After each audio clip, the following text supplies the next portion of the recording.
we are live as it says, but let me just check if it's live everywhere. So we're live here. Are we live on Twitter? I'm going to shut my door. Yeah, we're live on Twitter as well. So that's good. All right, All right. let's Good see. stuff. Okay, Sue. Hi there, Donna. How are you? Oh, I'm good. How are you, Momus? Yeah, not bad. We'll give a few minutes for some people to come on board, Okay. and then, but till that time, we can just introduce the National Archive again, I guess. Yeah, I Right, can do just so. a short intro here. Yeah. So, Survivors Archive is a project it's an oral history project. It's an archive. So what we're doing is the core of the work is to speak to as many survivors of grooming gangs as we can, find out what their experience was, what happened, how they were pulled into the gangs in the first place, who let them down, who did they tell, all that kind of stuff. Uh, Put that all into one place, our website, so that people can see those testimonies. They will be anonymized so that nobody gets in trouble. And just to bring some, transparency, some light to the situation, because whenever there's an inquiry, and we've had like 10 now already, and now another couple are also planned, you might hear at most 100 survivor stories, and it'll just be little snippets of what the people who were doing the inquiry were specifically interested in, right? So you don't really hear the full story. So that's the core of it. We want to be able to hear the survivor stories in their own words, and we'll give them a space to, if it's just 5 minutes they want to tell us, then that's fine. If they want to speak for 3 hours, then that's fine also. um, Also, all the documentation that goes around that. So anything that the councils ever wrote about it, any police reports that were ever written about it, we're trying to gather as much information as we can. Right now, I'm actually looking at a way that we can do that using like what would you call it? Like open source or crowdsourcing, so that people around the country, because there's so much data out there that really like we're not going to be able to gather it, just me and you. So that I want to set up like a portal so that if anybody has any information, they can drop it in there for us, so that we can start to like crowdsource the data collection. So that's one part of it. But in addition to that, I also really wanted to create some sort of therapeutic organization or part of the organization to support the survivors, because what we find time and time and time again is that the council workers talk to them, the police talk to them, maybe a journalist talks to them, and they ask them some questions and they say thank you very much for talking to us, see you later. And then the girls are thrown straight back into the situation that they were in before. They don't get any help. They have no help to rebuild their lives. So what I wanted to do was not just be yet another person with a clipboard asking questions, but to actually start to improve their lives in meaningful ways right now. Not waiting for an inquiry to be written that might take years to come, and then do it through legislation that might take even more years to happen, but to find practical solutions that we can actually give them before any of that happens. So the first thing that we're doing in September is a survivors retreat.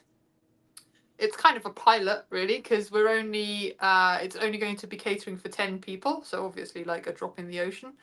But yeah, so we're going to send 10 lovely women, many of whom I've already started talking to a really nice country hotel in Oxfordshire for a weekend. They're going to have walks in nature, yoga or reiki. They'll be doing art, they'll be doing creative writing, and it's just a really nice opportunity also for them to make friends with each other, so that when they leave on Sunday night, hopefully they'll feel a little bit more confident about themselves, that they've got to know themselves a little bit better, but also that they have now at least 9 other people who know what they've been through, who can sympathize with them, and who can start to create like a community, that they can talk to each other. So I mean, already, like, we haven't even got to the retreat yet, and they're setting up a WhatsApp group to talk to each other and all that sort of stuff. So um yeah, so I think it'll be a really nice, like, practical solution. And it's interesting because, like, so I was talking to one lady today who's going to come in September, And she was just, like, I kind of knew that they got no support, but Mm.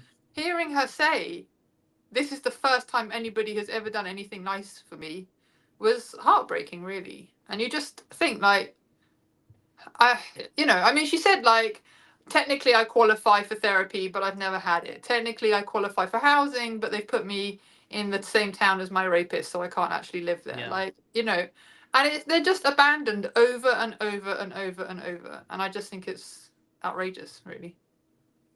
So I mean, and this retreat as well, this therapeutic retreat is like, yeah, it's only for 10 people for now, but it's sort of like a template that we're working on and actually providing something, because what we have seen throughout anyone who's involved with this is usually they're looking for sort of their in, right? Like what do they gain from it? Like even if Mm, it's an inquiry or something like that, is very less aftercare sort of put in for the victims and survivors themselves.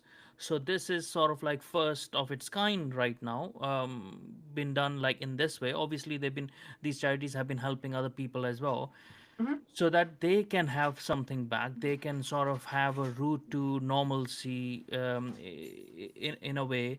So I think so, if people like support this more, we can conduct this more for like a lot of other survivors as well. So tell us a bit more about what is, I know you've given an overview, but let's talk a bit in detail about what is it that they would be doing over there. mhm. Maybe we can discuss some activities that they would be doing over there, and how it will help them. Yeah, okay. So I'm trying to build a program that's a range of activities. It's not just one type. So far, I mean, we haven't confirmed all of them yet, but so far we have a really lovely lady named Emily who is going to be doing a creative writing. She's actually going to be getting them to write poems, right? Um, and what we hope that they will gain from that is just a new way of I guess kind of like getting to know themselves, Like a lot of people do journaling, for example, and it's a Mm, kind of similar thing. Like just by getting some words down on the paper, you can start to process very difficult feelings mm, without necessarily being triggered by them. It's done yeah. in a sort of much more gentle manner. Um, because I think, a lot of the time when people talk about, like, let's talk to the survivors, they just want their stories, right? But just going straight for the stories for what happened can be very re traumatizing, Mm, especially because they might not have very clear memories, right? So then mm, it might be like, well, I don't know what happened. mm, so, so something like a creative writing course just really helps for people to kind of bypass the story almost and just get directly to what the feelings are, what they're holding yeah. inside, and what they want to start to let go of. Mm, And also to then, in doing so, to start to, as I say, get more in touch with who they are as a person. Because I think again, like one of the things that bothers me about the way we talk about survivors, and not just of the grooming gangs, but in general, mm, is that we tend to kind of paint them as perpetual victims. Like this yeah. happened to Yeah. them, and that's their Yeah. story, right? And Mm, that's it. But a lot of these girls are 25, 35, early mm, 40s. Like they've still got a lifetime ahead of them, and they need ways that they can grow into themselves, find yeah. out who they would have been if this hadn't happened to them, Yeah. and then try and connect with that person Mm, so they can move into a better space in their lives. mm, So that's what something like writing therapy can do. The same also with another lady I was talking to yesterday, really nice woman. She does more like arts creative, so she's got beautiful pictures on her website that she's painted, but she does quite a lot of different, what she calls modalities, like mm, styles, right? So one of the things she likes to do is like bring a lot of different like brightly coloured wool in for people because it's very tactile, right? mm, mm, Another thing she suggested is that they could go for a nature walk and like find items that appeal to them. So it might be, I don't know, leaves or moss or bark or something mm, that feels good, and then use those to create artworks so that that mean something to them. So that's one kind of side of what I've been looking at trying to build in, and it's very gentle form of therapy where you're not being forced to talk about your story or even talk at all, but just much more like be expressive. Hmm. And then the other thing that I also really want to build in is because a lot of these, well, really all of them, have a very difficult relationship with their own bodies because, for obvious reasons, right? Yeah. It's been an abused body. Hmm. So to start to use movement to, again, like just build back that connection and to start to feel a bit more at ease within themselves. So we're talking to somebody at the moment who does Reiki, which Hmm. I'm not a Reiki expert. I Yeah. don't know exactly Yeah. what those people do, but those kind of like, again, they're not really like direct therapy as people would think of it, Hmm. but they are therapeutic in that they help you to have a better, way of being in the world, way of being in Hmm. yourself. So there's those kind of things. I've also, because it's obviously residential, I kind of wanted to put something in for the evening slots so that we have away because we'll be arriving at 4 p.m. on Friday, and I thought, well, rather than waiting till the Saturday morning to do something, like we could do something after dinner on Friday. Hmm. So I'm looking at the moment, and if anybody's interested, this would be really helpful for somebody who can do something like a guided meditation. Hmm. Because often when you go to these retreats, they'll do meditation, but I didn't want to just say, right, sit there for 15 minutes and meditate because it's really difficult, right? Even I hate that. So I thought, well, something like a guided meditation, like it helps to relax, it helps to introduce everybody to each other. Hmm. You're all in a space together, but it's being led, so it's not just throwing people in at the deep end. Hmm. So is that kind of an approach that I've taken in building the program? Yeah.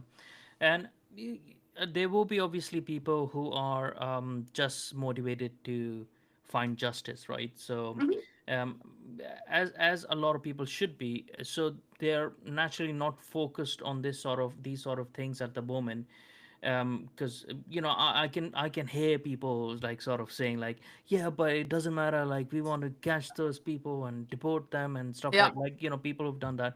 Yes, all of the above, like yes, I want to do that straight away as well. But that is a matter of the government catching up to it, or like the politics changing, or like those mechanisms being in place to be able to do that till that time as well. And even after that, like Hmm. these girls who are now women, most of them, they need help to move on with their life. So we can do both things, we can do multiple things. We can record that this has happened to them, and we can make an archive like we're trying to make, so that we can warn the future generations as well, and show them like this is a never again moment. Let it be a never again moment, please. Mm. Let's not keep on making these mistakes. Learn from those lessons as well as helping or contributing if needed to private prosecutions and inquiries or whatever it might take to bring justice to the system, to make sure that system doesn't enable these things to happen again. And at the same time also provide support for these women, these girls, these survivors, to actually regain their life, right?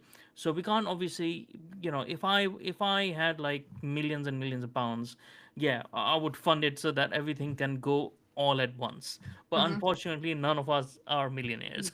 you know um, but so we have to do things with the public support, and we have to take things one at a time, right? So this is why I'm like really excited about this, that you put this together for them. It can be a template to show the success of it, how it has helped them, and we can develop it and probably put out for the public as well to see like, okay, this is something that we have done, these are the successes of it, if you help us more. And we're not asking for that much anyways for this. So yeah, that would be a good idea to let people know how much. Okay, the page is on GoFundMe. I'll just put it, it should be on the comments below anyways. I'll put it over here as well if people go on the GoFundMe thing. How much are we actually asking for these 10 girls to go there and have this retreat? Yeah, so for the 10 girls, we are asking at the moment £10,000. Mm, So £1,000 each. That covers accommodation, it covers 3 meals a day, it covers all of the therapists who are going to come and do the workshops, mm, and it also covers. I really would like to have two trained therapists who mm, just sit in, right? yeah. Because even when you're having good experiences, if Mm, if you're somebody who's had a deep trauma, that can be in itself quite difficult. Yeah. And so I would expect that, as I say, we're going very gently with like the therapy stuff, but Mm, I mean, something as simple as like, I mean, people cry in yoga, right? If it mm, releases something. So even something like that has the ability to bring out quite strong feelings. So I mm, wanted to make sure that there were people who they could approach and who mm, could sit down with them and to help them process those feelings. But again, like, in terms of paying for that service to have people there for 48 hours, it's mm, an expense. So so the accommodation, food, travel, courses, and therapy support, mm. £10,000, Mm. roughly speaking. Yeah. And if Yeah. any money is left over at the end of it, because I'm trying not to spend it all, Yeah. we'll just put it to the next one, so that it'll always go to a retreat if it's not Yeah. necessarily this retreat. And that's the thing as well, like the more that we do it, um it's fine. Like my wife wants to go at the back. She's trying to hide, but it's fine. Yeah, well, it put me off completely. Yeah, the more that we do it as well, Mm. the more that we can build these relations with these therapists, these Yeah. venues, these like places for retreat, and we can get more discounts and like stuff like that. We can create these things more and more. And £10,000 really for 10 girls as a first initiative, it's not really that bad. It's it's a pound each for 10,000 people. I'm pretty sure there should be at Mm. least 10,000 people who care about these girls enough to like give like if we can get like 60,000 people for on average on a match to spend like hundreds of pounds on Right. tickets and shirts and stuff, you know we should be able to Well, find that's it. And 10,000 people, I mean, 600,000 for the rape gang inquiry. yeah. And again, it, Mm. it may uncover answers for sure. I Yeah. hope it does. But what practical help is that giving any Yeah. survivor? Yeah. Yeah. And, So by the end of the day, like we kind of people have to sort of we have to help each other. We have to help ourselves. We can't just wait for a savior to save us. exactly. Mm. We're not asking every single person in this country to contribute. Those who can, just like have one less pint in that month, like in that Yeah. whole month. Like that's not too much to ask for, I think so. And it's a very good initiative, and we can do more things like this. Hmm. And the other effect as well of it, which will come into play later perhaps, is when these 10 survivors have had this experience, Mm. and if they have friends or if they make connections, right, they would make connections with each other. Hopefully they will stay in connected. Maybe we can help to in the future, maybe on our website as well, maybe we can create a forum Mm. where the survivors can log on and sort of have a help for each other, right? So they have sort of like a locals community or something where they are talking to each other and they understand each other's like problems, sort of a thing. But also they might know other survivors, right, who haven't come onto this retreat. So Absolutely. a change in mind in them, or something that sparks in them, might lead them to help those people as well, and will have an effect, and it will maybe hopefully it will also help their family members, because relationships have an impact on this. So it will have a wider effect than 10 people. Absolutely, that's it. I mean, this is, as I said, a pilot, really. And the plan is to do a lot more of them. Like, we want to have retreats. So this one is specifically for female survivors, Hmm. and I kept it just to women because, for obvious reasons, Yeah. like, no. But there are male survivors out Hmm. there, so it would be nice to hold retreats for male survivors. Hmm. It would be nice to hold retreats for children of survivors, because Yeah. there are a lot of children who are born to these women Yeah. from their Yeah. right. So, and that in itself is, to know that you are like the product of something Hmm. terrible Hmm. is very difficult for people to Yeah. come to terms So with and that's to something process. they will carry on their whole life, and Mm, they will be, obviously there are people, their kids who are mean as well, the people who are mean as well, who remind them of that right, fact as well. right. So they need to come to terms with that as well. Yeah. That's it. And just to meet again, like other people who are in the same situation is in itself quite affirming. It's like, oh, I'm not the only one. So there are Mm. others out there. So male survivors, children, and also parents of survivors, because it's as we've seen from our colleague who wrote that incredibly moving piece for the Conservative Woman, who you can link to if you want. But you Yeah. know, for parents to come to terms also with the fact that their children have had this experience is very difficult.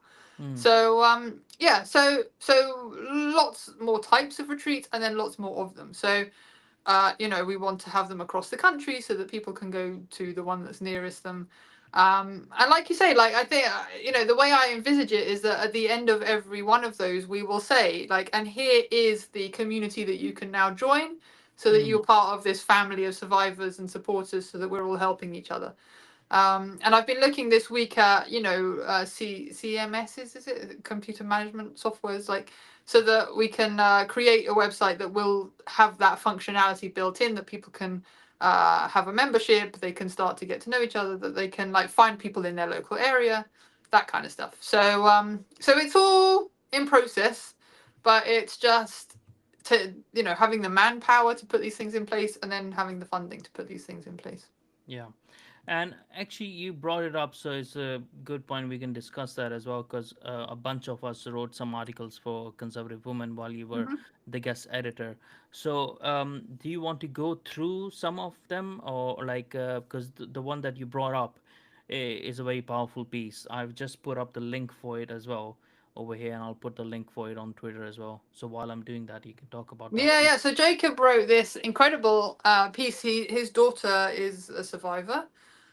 She was groomed in London, actually. And again, like, it doesn't get mentioned that much that this happens in London, but it does. And he wrote a very moving piece, essentially just describing his experience of Mm. like finding out about it, how that felt, then looking for solutions, you know, going to the police, being told, I think his daughter was told, you know, don't tell your parents because they won't support you. So, Mm. you know, that whole trauma in itself, you know, finding out that the police are not necessarily people that you can trust, which obviously we're brought up to sort of think that they are, you know. Yeah. And then, you know, going to his church family and sort of talking to people at church and saying this has happened, and finding that they were like withdrawing and not wanting to talk to him anymore. And, you know, so again, like, even for the families, this experience of being like let down and let down and let down, like time and time again, is very traumatic. You know, it's Mm. bad enough that his daughter has been you know, raped and abused in this way, but then to compound that trauma with further traumas, you know, of not being listened to, being told to be quiet, you know, being told to Yeah. shut up because it's racist or whatever. So yeah, and it was just it was very interesting, very moving to read his account of what that felt like, you know, because again, I think a lot of the time we're so used now to sort of looking at statistics, you know, Mm. 1,400 girls in Rotherham, 1,000 girls in Telford, Yeah. this happened, that happened, you know, they used this, they did this, and it's like, oh, that's awful. Yeah. But what almost never gets talked about is like, well, this is how it feels, and now this is how Mm. my life is going because of that. Yeah. You know, it's not just the and this is, I mean, one of the things that came up while we were doing the Conservative Woman editoring, that's terrible English, last week. You were the editor. Yeah. um, is that a lot of people, because I always refer to them as grooming gangs. You know, it's the National Yeah. Archive for Grooming Gangs. It's Mm. I always say the grooming gang phenomenon, all that kind of stuff. Mm. And the number of people in the comments, oh, they're not grooming gangs, they're rape gangs. Why don't you tell you Mm. know, say the real thing? You're covering up, you're obfuscating, you're like Yeah. playing the game, you know. And the reason that I use that phrase is purposeful. It's because the rape is just one Yes. part of the Yeah. trauma, right? The Yeah. grooming itself, and again, this lady I was talking to today, really lovely lady, she's so Mm. sweet. And she said for years and years and years, she thought that her abuser was her boyfriend. She was in Mm. love with him. Yeah. And she always referred to him, you know, my first boyfriend, my ex, my boyfriend, my ex. Mm. And it was only when she went on Twitter and started reading, I think it was Sammy Woodhouse's Mm. accounts of what had happened to her, and she was going, "Well, that seems very familiar." Mm. And it was only then, like, she was in her late 30s, that she was like, Mm. maybe he wasn't my boyfriend, and Yeah. maybe he isn't my ex, you know. So that in itself is part of Yeah. the abuse, that they allow these girls to think that they have made a lifestyle Yeah. choice to become a prostitute, and what does that say about them? Yeah. And that it was their fault that, well, I Mm. did go and go out drinking with him, and I shouldn't have done. I did wear a Mm. short skirt, and I shouldn't have done. Mm. So that psychological abuse is Yeah. part of what And happened it's to not these it's people. not a single instance crime as well. Like as Mm, horrible as rape is, like mm, a single instance aggressive, violent crime against a girl or a woman. right. It's how it starts. It's how it starts and leads to, right. And it just doesn't, like you were saying, it just doesn't lead to rape. It also leads to pimping out these girls to Mm-hmm, their brothers and uncles and whatever. Like in the cases of Pakistani rape gangs, mm, also, like using the word itself bans you from Twitter, or not from Twitter, right. sorry, from YouTube. Like Yeah. puts it down. Like those are the other consequences of it. But grooming is a sort of like a wider net that you put through.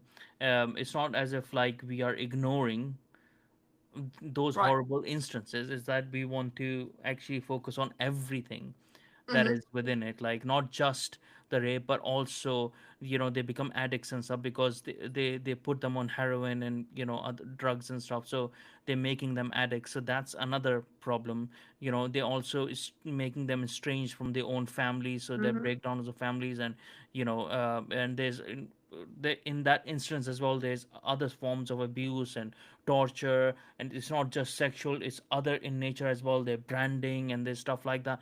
There's so many things involved, but they first catch them. The gateway of it is by grooming them to right. first accepting that that is what they actually want or should want, or whatever you know psychology that they're using.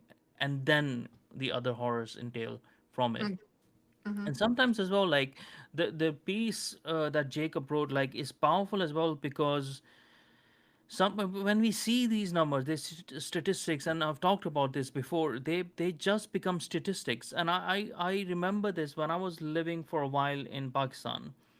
The violence used to happen like as a regular occurrence, right? It's like mm-hmm. every day people died. People died in a burglary. People were just bystanders. Someone came and just had a machine gun and just sprayed the gun. It's like for no Jesus. Oh my reason. God. I knew someone, and like in our area, he was outside walking, and like this person, like this thief who wanted to take his phone, this phone thief. He asked for his phone. The poor guy kid just had a Nokia, like that solid rock Nokia phone. That guy got angry and he just shot him in the head for it.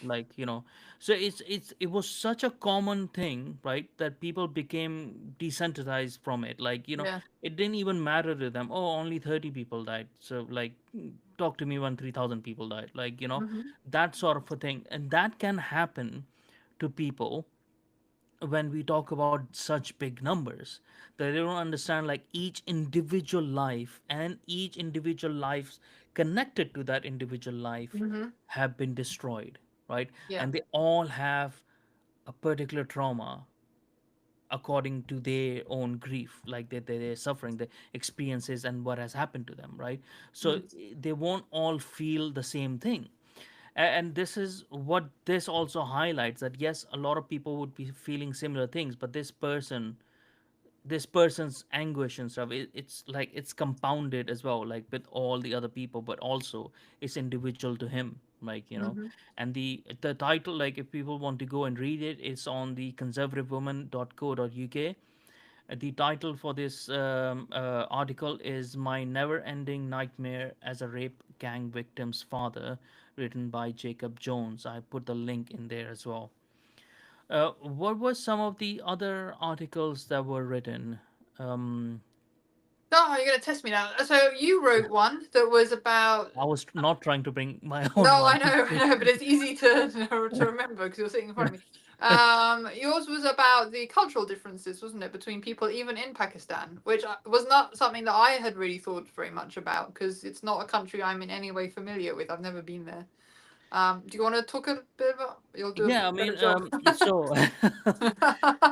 so because it's relevant to what we are facing these days, um, and what this archive like the huge survivors of this archive are because of the Pakistani gangs, right?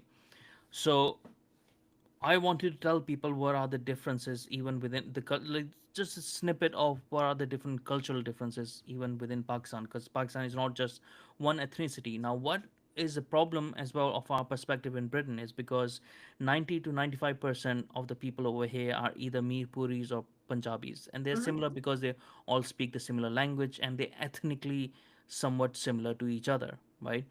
But there are many different ethnicities in Pakistan who are not represented that much over here, that some of those ethnicities do not have these problems. They do not have rape gangs. They don't have, sexual assaults as high as them. Like, so per capita, these people who are coming over here in Pakistan as well, they're doing crimes, similar crimes as much as they're doing. So it's not just that they're doing to white women; they're doing to their own as well. So there's Hmm. a cultural problem over there. So there's cultural practices and stuff. So those are what I wanted to discuss in that article, just to show people like we actually don't know, right? So it's not like we should have an understanding of these monsters, but in a way we should have an understanding of who we are inviting into the country, right? Yeah. So this is something that our foreign office and our home office should be well versed in, right? They should know inside out, okay, we are letting these people in, we have them within the Commonwealth. What do we know about them? What do we know about them beyond the Mm. ambassadors that come and tell us about their country? What do we actually know? How many people we have in there intelligence wise who are actually aware of what are the different cultural problems over there, right? So that was that article just sort of trying to highlight that. I'm actually writing it a bit longer. Okay. But originally when I sent it to you, Yeah, it it was a had bit like, brutal. yeah, I know you were very brutal. You cut my article Yeah. down. Yeah. So my original article was about Afghanistan as well, and the problems in Right. Afghanistan, because that's another Right. problem that we have of these people. So I'm actually trying to write an essay out of it. Like gonna write like 5 to 10,000 word essay and put it out there Okay. of various cultural differences, just to Mm. show people it's not just one point. It's not just isolated things. This is actually widespread enough for huge swathes of the population to accept it as norm. And another problem of that is when these people come over here, we also are not expecting them to assimilate, right? Mm. Exceptions will want to assimilate, exceptions like myself, but on their own. That should not be the case. You should not depend on the generosity of the people who Mm. hate you to actually be a part of you, right? So, and they come over here and they form parallel societies, enough parallel societies that they don't even have to speak the language Mm. of this country, right? So if they if they don't feel like they even have to speak the language, so what makes you think that they need to adapt their culture and their ideas and their values? So they are most likely 100% bringing those same values and keeping those values over here. So Mm. it can be third, fourth, fifth generation, doesn't matter if they're born within that parallel community. And this parallel community is not small. The parallel community expands to the whole of the city, like Bradford, to the whole of the areas. So they don't really need to get out of there unless they're going for a little while here or there. Yeah. And then they will go and visit another parallel community in another city, anyways, right? So they keep that culture within, right? And they never assimilate, and they just keep on duplicating those behaviors and those values over here. So we will never get rid of it unless we know what those values are, and we sort of say, okay, not all cultures are the same, and we Mm. need to accept that, and we need to assert the culture of the British culture and say, no, this is the British culture over here. This is superior over here. It reigns supreme. You may not think so, and if you don't think so, then there's a door. Absolutely, absolutely. I mean, also, it doesn't even make any sense on the face of it because it's like on the one hand we're told that all cultures are the same, and on the other hand we're told that diversity is really crucially important and is our Yeah, strength. And it's like, well, if all cultures are the same, then where's the diversity? So you can't really have both at the same time, you know. exactly. This doesn't make any sense whatsoever. And I think now that also like we're getting a bit off topic, but now that they've Hmm. just opened it up to the Palestinians as well, we're gonna have that whole Yeah, yeah, or bring and together. that's like obviously there's something that connects them all is Islam. Yeah, The wonderful religion of Islam, the most peaceful raping that which you're goes such a on fan in of. any religion. You know, um, yeah, I mean it connects them, but obviously it connects them through a culture because Hmm. it's gone from one area and it's spread through Islamic colonization into every other corner. Hmm. So they sort of have those same adaptations. They have different adaptations, but the base is the same. Hmm. The violence and stuff like that, which the left also appropriates. That's why they agree with it, because they're Yeah. like these Islam is sort of like the OG communists, so they sort of like mixed together, both of them. And that is disturbing to see, like those people who are actively hostile, right? The Palestinians, like whatever people might want to call them, there's very small percentage of them, very very minute percentage of them who are not prone to hatred of the Jews Hmm. and the Christians, and Yeah. generally the whole West. There's a Yeah. very minute, you know, uh, the majority of them, like it, it, it's it, it's not as if it's just Hamas, right? Like Right, but again, because Hamas it's their doesn't culture, recruit like out they, of ether, yeah, Hamas. they've been Yeah, like indoctrinated into it also. So yeah, the whole yeah. culture Yeah, is set and up you to know what? be. People can say this, like, okay, yeah, but Israel or whatever the West have uh, been so violent against them, so it has created that. Okay, okay. Even if I agree to that, right, that our intervention has created them, but it has created them, right? Right. So you agree. So why are you importing them then? Exactly, You exactly. know? I mean, again, it just makes absolutely no sense Yeah, whatsoever. and it will create a lot of issues. So people Yeah, really yeah. need to understand that, like you can't have you can't appease your enemies in this way, and we've seen it now. Now it's out, like in people's perspective now, decades and decades, these people have been raping the girls and the women over here, right? Hmm. This is what appeasement leads to, Yeah, and yeah. they Well, don't even have that much percentage right now in this country. They're oh, democrats. absolutely. Yeah, yeah, yeah. I know it's crazy. I mean, actually, that brings us quite neatly into Emily's article that she wrote for Mm, Conservative Women, because hers was all about how like Western intellectuals have basically like created like an intellectual framework that allows us to think crazy things, like rape can be a good thing if it's somebody else's culture. So mm, she was looking specifically at one textbook that was talking about it was justifying paedophilia and saying mm, that it's not really a crime if the child is willing and things like that. And then from that, also looking at like the whole idea of Orientalism, which is Edward Said's baby, I suppose. mm, He was like a scholar who was around in the 70s and 80s, and he was sort of saying, that Westerners look at Arabs as though they're a lesser culture, and isn't it terrible, and we should,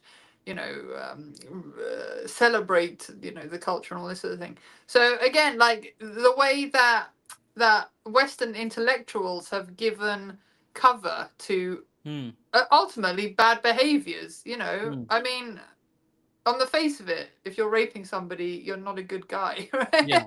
Like, I think we can sometimes make moral judgments, even about other people's cultures, and Mm, especially when they're in our own. It's like I mean, I don't really have an awful lot of sympathy for people who sort of say like, well, that's their culture, we should leave them to it. Because I think if you're an Afghanistani woman, you probably also don't want to be raped, frankly. yeah. But like to a certain extent, you can only fix your own problems, right? So Yeah. we're dealing with the problems in our country.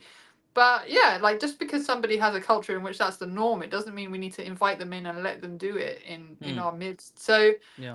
yeah, just it was a really really fascinating article, and again very long, so I put it on the Substack and edited it down, but in its full version, and edited it down for the magazine. But yeah, really really interesting deep dive into like just how complicit people in our culture have been with Mm, allowing the worst behaviors to flourish, really. mm, So that was a very interesting yeah. piece. So someone has put a comment over here Hmm. that this is bad. People are turning racist against Muslims, like it's being done purposefully. The blah blah blah blah. Okay, so I don't really want it to turn into an Islam whatever thing, anyways. But People need to understand that Islam is an ideology, it's not a race. So you can't be racist to Islam. And on the other hand, if a group of people are doing bad things, then it's objectively right for you to actually, go against it, right? And not be fair. Like, it's not like nobody's creating a propaganda for people to hate Muslims are themselves doing stuff, which is why people are disliking them, right? Mm. So if you go around saying, oh yeah, like I love a prophet that married a 9-year-old girl and he's the best example of a man, then I think so any sane person should dislike you for having those as your ideals, right? It's not as if like someone has to create this propaganda. Your whole life is like an example to, like, your whole ideology is there out there for people to dislike it. So yeah, and I don't really want to make it, it doesn't matter, it doesn't matter what the religion is. It just so happens that their religion is this and they're doing it because of it, right? Overall, it doesn't matter.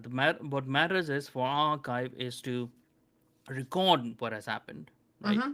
And if, and obviously it will show the majority of those things that have happened are by a certain set of people within a certain ideology, then the evidence is there, which is irrefutable. The data is irrefutable, right? It's not the data, is Yeah. that the maths is not racist, right? Even if you turn 2 plus 2 into 5, it will still give you this answer in this instance, right? So and our primary objective is also to actually care about those girls, right? Those Mm. survivors, right? So I don't want to go around and tell those survivors who have had this done to them, this extreme torture done to them, right? This rape and this grooming and this constant like this, and many have died as well doing it, to tell them, oh, actually, this is not in Islam. Islam is the religion of peace, right? Yeah. Yeah, I do not care. I Yeah. don't care anyways, but I really don't care in that instance. Yeah. It's an interesting one. I mean, so because I mean, if you look at the overall statistics, we've had this whole debate now about like who rapes more, right? Hmm. And if you look at statistics in a certain way, you can say, well, the majority of people in Britain who rape are white because the majority of people in Britain are white, right? Yeah. So that is true. Um, but what are we looking at here, right? I think people understand that the grooming gang phenomenon is its own phenomenon, for Yeah. want of a better word, right? So, and just because there are people in your country who are doing bad things, it doesn't mean that it's okay to invite other people in who are also going to Hmm. do bad things, right? You don't want to add to the problem. Like overall, I think we can probably agree as a society that the less rape, the better, Yeah. and that we just want to cut out as many as possible, right? Like Yeah. let's just not have people being raped in our midst. Yeah. And so like looking the other way at a certain category of rapes just because they fall into a certain category just seems to me to be completely nuts, right? Yeah. So um so having said all that, why are we specifically looking at this one category? Hmm. I think it's because there has been so much fear actually Hmm. around looking at it. It Yeah. has been carved out not just by uh, racists, Hmm. or xenophobes or white supremacists, or even not at all by those people. Hmm. It is its own phenomena. There Hmm. are people in this country who, for cultural reasons, Hmm. and that culture is based on Islam, have Yeah. decided that it's okay to target certain very Yeah. young girls and boys, right? So that is in itself something that's worth understanding and then worth educating people about, Hmm. so that it doesn't happen anymore, right? Because we're all Yeah. agreed we don't want rape if we can Yeah. possibly help it. Exactly. Now there are already charities out there that look at educating white men to Yeah. behave better Hmm. towards women. There are already charities out there that are aimed at teaching all men to Yeah. control their anger better, right? Yeah. And good luck to them. I Yeah. hope that they also bring down Yeah. the prevalence of rape Yeah. across society. But that doesn't mean that we should just go like, well, this one's not happening, guys. Yeah, Like it's yeah. happening. So, and it's also happening on a And it's really more large dangerous, I scale. think. I think it's more dangerous because it's ideologically and religiously motivated in Yeah, most yeah. instances as well. And as well as there are no white gangs, in my opinion, or like if there's no, I have not known about any of them Mm. that are going around in family structures with uncles, cousins, brothers together, So, and taking turns and writing yeah, on you know and like having a book for them, like having scheduled for like rape and stuff like that. To my like knowledge, they aren't as many. Maybe there might be one or two or something like yeah. that, but it's hard to believe that there would Well, be like a so whole family doing it, like it's yeah, it's interesting. I mean, and actually that's worth looking at because when I've been looking at okay, what exactly is the archive going to gather and what is it not? Because like you have to draw a line somewhere. Like these are the hmm, cases we're going to accept into the archive and these are the cases that we're not going to accept in. hmm, Now there have been cases of white gangs hmm, who groom girls and pimp hmm, them out. So and I'm kind of sitting on the fence a little bit. I think we probably will end up looking at those yeah, cases yeah, because my suspicion is that some people who already are bad people, right, hmm, within our own society, have looked at the fact that these Asian gangs, Muslim gangs, are able to do this with impunity, and they've said hmm. to themselves, well, if they can do it, and Then it's a we can as lucrative well. business, Yeah, right? Why don't we? So I read recently a statistic that each of these girls is worth £1 million over however many years oh to the yeah, people who own them, right? So it's a big uh, industry. yeah, um, Also, although the gang masters themselves may have been Muslim, the punters were from all sorts of yeah, race. yeah, They're anyone yeah, who wants to have a go. yeah, So yeah, so that in itself, like the fact that you have these gangs who are able to mm, continue operating because the police are not looking at it as a yeah, gang activity, means that the overall amount of crime in our country is going up because even white people who yeah, are then using that yeah. opportunity are not Obviously, being because you're arrested. creating a society of lawlessness, Right. everyone will take opportunity. But also, like, I think so. People, maybe people really don't understand the concept of per capita. In this matter, I don't. I think you might be right. Like, okay, if I can explain it like to people in the simplest of terms, like, okay, let's say that in a country there are 100 people, right? Mm, 90 of them are white, 10 of them are black, okay? So the people in prison are 20 people are in prison out of the 100, right? 15 are white and 5 are black, right? yeah. So what happens I'm in the not sure you can media? say that nowadays. Right, You might uh, want to swap those colours around. 5 are blue, let's say. Yeah, red and blue. So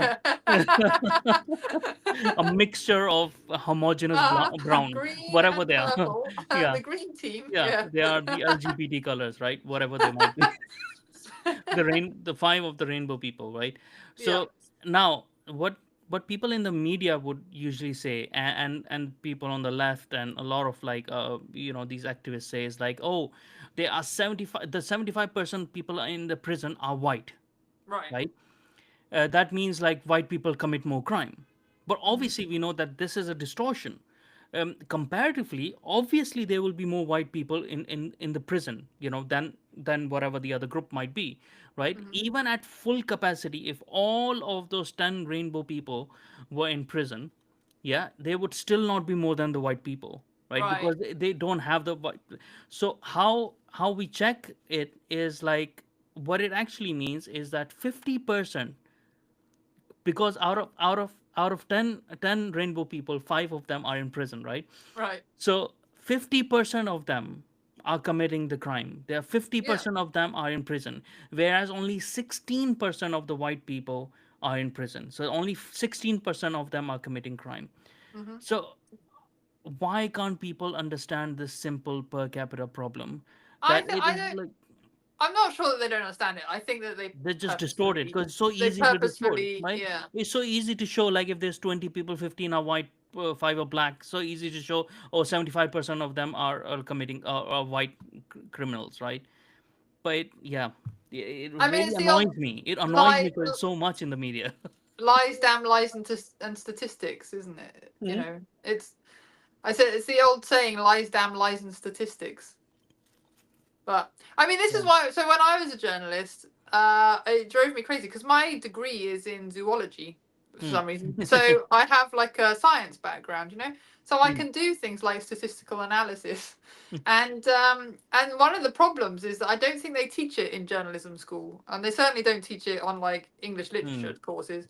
So a lot of journalists just actually literally don't understand statistics. That is also a big problem. That is a huge problem, actually. Yeah, I would I imagine, I would know. imagine, they should like, especially in this day of data and analytics and stuff like these basic things, everyone should know. Like if they're working within journalism, especially Mhm. politicians or like government officers or whatever, they should have a basic grasp of Yeah. mathematics and statistics. And also critical thinking, because I think a lot of the Yeah. time, like, you know, I would read a press release and I'd be like, that doesn't look right. And then I'd go and like find out. And it usually turned out not to be right. Whereas a lot of my colleagues will just accept things on face value. Oh, they said this, that must be true. I'm like, but it's clearly not true. Like, think about it for 5 minutes, you know. So, That happened a lot during COVID. yeah, that did, didn't it? Like, on a daily basis, like, are you people actually real? Like, Yeah, what's it's like, going on? hello. Like, obviously, that's clearly Yeah, not true. So, oh yeah, yeah, but it is though because blah blah blah. You yeah, know, I'm like, no, yeah, just stop yeah. and think. I So, saw previously sensible people going, completely bonkers. It's like, what's going on? yeah. So Yeah. yeah, sadly, Um. journalists are not immune to Yeah. So, that. what was the title of Emily's Oh God, you're article? testing me Oh, now. I'm gonna have no, no, to. no, I it's all right. I have it over here. I okay, think cool. so. How left-wing academia has enabled the industrial scale rape of British children, and she's done it anonymous, and you just outed her. Oh no, But it wasn't uh, Emily who wrote no, that. it was Miss Anonymous who wrote Right. that. Uh, so another really good article was by Dr. Rowena Slope, Yeah, and that was she did a shocking lessons of the Rotherham and Telford grooming gang inquiries. She's been doing some really interesting work on connecting the dots, as it were, on the map, Mm, because we tend to think of the grooming gangs as like this is the Telford gang and that's the Bradford gang and that's the Oldford gang. But actually, if you talk to almost any of the girls, they'll say, "Well, I went to Petersfield and I went to Oxford and I went to Edinburgh and I went to wherever." Like mm, they've been all over the place. So all of the gangs are interlinked, and I think as we get into the project, what's going to be really really interesting is to start to map some of those links, and I mm, think I mean I don't know at the moment like exactly how it works, but it would be really interesting to see like if different families hold different areas, how those families mm, interact. I think it's kind of quite like the sort of like Italian mafia style, yeah, where people have territory but they'll kind of yeah. trade territory and stuff. But in a So way, I like don't, but I don't know yet. 70% of them are doing cousin marriages, right? Right. So a lot What do of you them would say? be related to each other. Oh, that's true, There's a actually. natural Yeah, connection. yeah, Yeah, that's a good point. yeah, Well, we'll find yeah, out. I mean, this is yeah. why I wanted to do this project because, again, like an inquiry is never going to give Mm. you that kind of, No, the that kind of. archive will actually show these networks and these connections of these mafia connections that they have because they're related, right? The people in the mosques are related to the labor counselors because they are Yeah, themselves yeah, counselors as well. So their yeah. cousin might be a counselor somewhere. Their cousin might be an imam somewhere who's getting people to vote for that cousin who is going to be a counselor, right? And then they have the gangs. They have the criminal gangs, like famously, like Tommy Robinson had said before, the Gambinos. Like they have a lot of these drug gangs and Yeah. stuff. Hmm. Yeah, and they have their smuggling networks in Afghanistan and in Pakistan as well, because like it's very cheap Right. drugs in Pakistan, like these drugs. They're not as widely consumed, but heroin and stuff is like pretty cheap over there. Hmm. Not that I know by experience, but You've I've heard. seen people. I've seen people like I've been because told. there was so much thing like 15 years ago or something. There was a campaign because there were so many heroin addicts in Pakistan. They were dying within 7 years. yeah, it was a horrible thing. So there was a campaign done over there to reduce that, but obviously, like, Mm, these problems don't stay locally in one region. It's like mhm, it's so cheap to produce it in those areas that anyway. So they have all these networks, right? And they work with it, like what Rajami as well have been talking about, showing a lot of these connections, mm, political connections and stuff, which our elected MPs have that connection. And it sort of stands to reason that they would be, right? As I've said, like 70% of them are involved in cousin marriages, so they are related to each other in one way or another, right? So they mm, are one big family in that instance, right? mhm. So they would know someone. They would, like, this person who is, even if they don't know what that person is doing, right? That they're part of a gang or whatever, but they would know that person because they would have attended their family Yeah, functions or that whatever makes at one point, yeah, right? yeah, So whatever the strength of that connection is, there's still a connection. So it's sort of like, well, do how strong is that connection, how like valid is that connection, how many connectors are there. So yeah. if like an MP only has one connection, we can say, okay, like, they didn't know, like it was their cousin's cousin, whatever, and they came into the wedding, right? But if it's like, oh, is that gang member, there's a connection of a local counselor to you, there's a connection of this imam to you. It's like, okay, this is a network then, right? Yeah, But yeah, you yeah, can't know in an inquiry. When you build an archive and then you create a data map out of it, yeah, and then you get to know all these sort of connectors. So absolutely. that's why the inquiry is really important. And things will be coming to an end anyways of our live stream. So I would ask people to go and please contribute to the fund that is created for this retreat. This therapeutical retreat fund for the survivors. It's not that much to ask, so, like, just contribute as much as you can. Go to our website. What's the website? Survivors.co.uk, right? Oh, Yeah, yes, the I remember survivors. it. And go to our Twitter page as well, which is Archive for Truth. Four as in number four for truth. All of those links are here as well, and I will put them in the description after this episode is live stream is on YouTube. So everything will be on the in the description. I'll put all the links for the articles as well in the description. So Hmm. please go and check them out. Donna, do you want to say anything before we go? Just please give generously. Honestly, the conversations I've had with the survivors who are coming on these retreats, like, have moved me, as I said, like, to tears, because they are so starved of people who care about them, any opportunity just to have some rest, respite. They haven't been on holiday for years and years and years. They just don't get a break. So I cannot overemphasize how life changing even 48 hours in Oxfordshire will be for these ladies. Like, it really means the world to them. And if you could hear, like, unfortunately, I can't Mm, take the conversations, but I really yeah, want to, because, like, if you could just hear, like, how much it means to them that people are doing this for them, that yeah. people care, that people want to come alongside And it's them. just for It's them. It Yeah, doesn't matter. It's a yeah. it's a way for them to move on. It's a template to work on as Exactly. well. That's it. Yeah. That's it. And it will be like, if we get it right, and I hope we do, it could be life changing, because at the moment, like, they're finding it difficult to access jobs, they're finding it difficult to access homes, and a lot of that comes from, like, living with trauma. Mm, It's very difficult to interact with people if you have ADHD because you were raped repeatedly as a yeah. child. Yeah. So just Yeah. being able to start that process of, like, coming more into themselves will Mm, really, really alter their life. yeah. Awesome. Yeah. Okay. Thank you everyone for listening. We'll catch you next Thank time. you. Thank you, Donna, for coming on. Thank you so much. Bye. Bye.